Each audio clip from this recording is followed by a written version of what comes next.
Hello, welcome to Đồng Nai Radio and Television Station, and I'm Cao. Here comes the local news.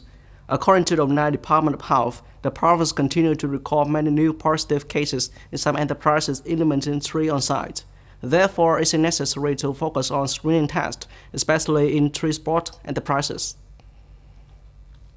It is necessary to focus on inspecting and testing workers in enterprises performing 3 on-site, ensuring strict compliance with regulation on screening tests and production arrangements, separate accommodations, and 5K application.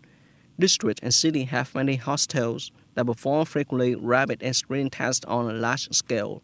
Vĩnh Cửu, Trảng Bom, and Biên Hòa districts still recorded high numbers of infected cases in wards and communes that have been placated. It shows that the epidemic has been deeply infected in communities in these localities, where it is yet impossible to carry out large-scale screening tests to isolate cases. Therefore, it is a must to continue focusing on testing in key communes and wards without outbreaks.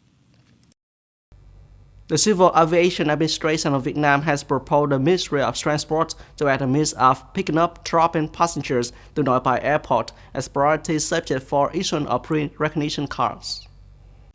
According to the Civil Aviation Administration, Hanoi currently only arranged to receive only 1 flight from Ho Chi Minh City on July 22nd, while under the license of Civil Aviation Administration, Hanoi-Ho Chi Minh City routes are allowed to operate a maximum of 2 route trips per day.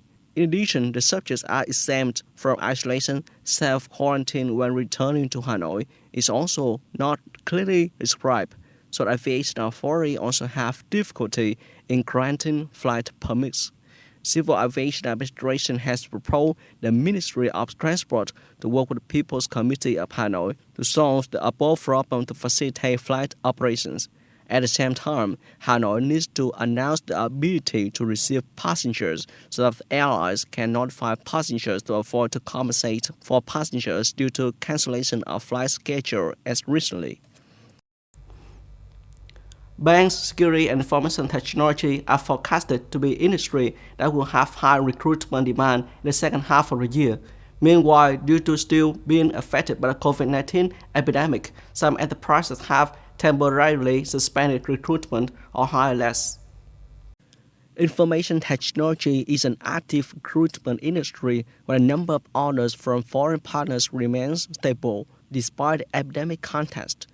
While the third quarter is forecasted to continue to be the peak of the recruitment in the banking, securities, insurance, and opposite direction, the electronics, mechanical, and furniture industries are forecasted to limit recruitment from the next 3 to 6 months. The pharmaceutical and medical equipment industry are forecasted to reduce recruitment, maintaining the current force. In the fast production of consumer goods, many enterprises are operating moderately due to the impact of the epidemic, so they will reduce recruitment. U.S. Secretary of State Antony Blinken on August 6 issued a press release congratulating the 10 Asian countries and the Asian Secretariat on their 54th anniversary on August 8th. In a congratulatory press release, Secretary Blinken informed that a strategic partnership between U.S. and Asians contributes to a shared vision of free and open Indo-Pacific region with the Asian and Asian-led mechanism at the heart of regional architecture. According to the head of the U.S. diplomatic service, in an online meeting with Asian countries last week, he informed America's commitment to Asians and emphasized Asia's central role in its shared vision of a free and open Indo-Pacific.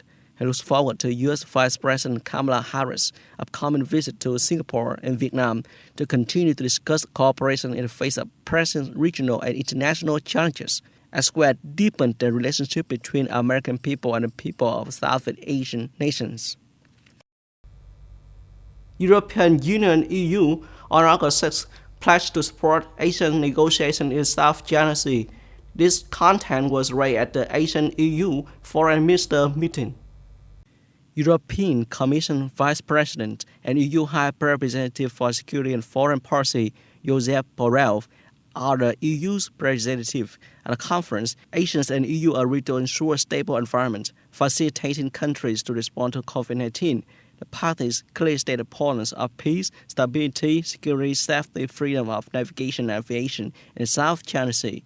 The EU and nations support dialogue, building trust, refraining from conducting activities that further complicate the situation or increase disputes, do not militarize and resolve disputes by peaceful measures on the basis of international law. That's all for today. Thanks for watching and goodbye.